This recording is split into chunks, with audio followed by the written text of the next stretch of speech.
Hello বন্ধুরা, তোমরা সবাই কেমন আছো? আজকে আমি একটা জায়গায় যাচ্ছি। কোথায় জানো?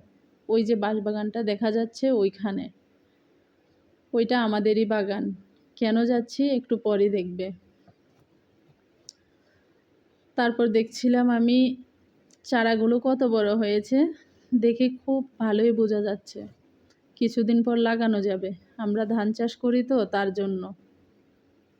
তারপর আমি চলে যাচ্ছি বাঁশবাগানে, কিন্তু সাহস হচ্ছে না কিভাবে যাব। একদিকে হালকা বৃষ্টি, এদিকে বাগানটাও ঢোকা যাবে না, খুবই অন্ধকার হয়ে আছে, খুব ভয় করছে। তারপর কোনো রকমে গিয়ে দেখো একটা পেয়ে গেলাম। এই দেখো,